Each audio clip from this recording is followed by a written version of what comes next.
Think about the bales of cardboard. The customers weren't buying the cardboard. They were buying how we deliver our product or service. No different than your business. So if your values, for example, are integrity, accountability, respect, teamwork, think about what does that look like on the inside of your employees? But what does it look like to your customers?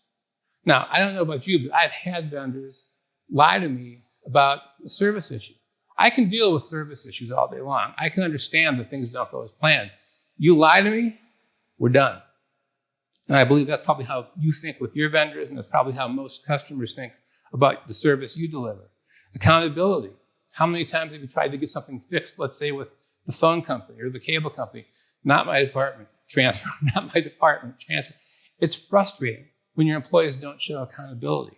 See, these kinds of values are what binds your team together, but it's what keeps your customers coming back. It's core to your culture. It's core to your value proposition. For those of us that have been schooled in certain human resource practices, one in particular called progressive discipline, if we want to build employee engagement, kill it. Kill it. Just stomp it into the ground. It's time to kill progressive discipline. These old school processes that we've all been brought up in don't work. They destroy trust. They destroy engagement. Replace progressive discipline with a concept called just culture, and you'll change the vibe in the company.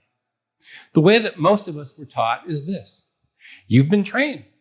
And if you did as you were trained, you wouldn't make mistakes. You made a mistake, you'll be punished. So when you have issues with employees not performing the way they should, I would encourage you to look at it a little bit differently. You're human. Humans make mistakes. Now here's what I care about.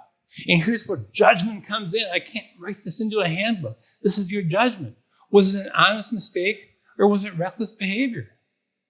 Now, if an employee made an honest mistake, you train, you improve the system. You don't sit across the table with one of those forms. You sit side by side. You figure out how we're going to raise the bar. If it was reckless behavior, somebody decided to do 50 miles an hour in a school zone, I'm not waiting for strike two. Throw the book at them. It's fine. But the problem is, under the progressive discipline, we throw the book at employees for making honest mistakes. That's where we break the trust. I love this quote from Jimmy Johnson, who said, treat a person as he is, and he'll remain as he is. Treat a person as if he were where he could and should be, and he'll become what he could and should be. Now, we know Jimmy Johnson from a lot of different careers, broadcasting, coaching, but go back to day one when he took over the Dallas Cowboys. That was an awful team, but he treated them like champions. He demanded that they act like champions. He changed their mindset. He created an environment that they were champions long before they became champions. It's the treatment of our teams that will dictate, more than anything, how they behave. Nobody in the organization, when it comes to creating an environment, casts a bigger shadow than you. People will follow your lead. What's important to you is what's important to your team. How they show up is a reflection of how you show up. We spend so much time on exit interviews. Let me tell you something. If you want to do exit interviews, that's fine. You might learn something.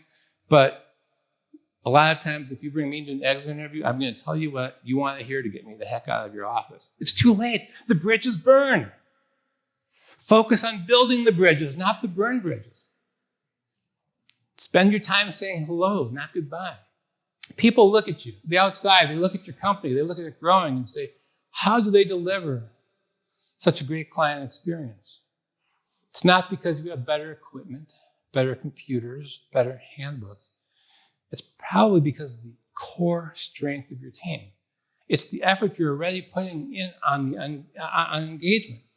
It's the effort you're making right now. It's why you're in this room. It's why your competition's not in this room, because you're focusing on it. The world sees a world-class experience. You and I know it stems from your internal strength.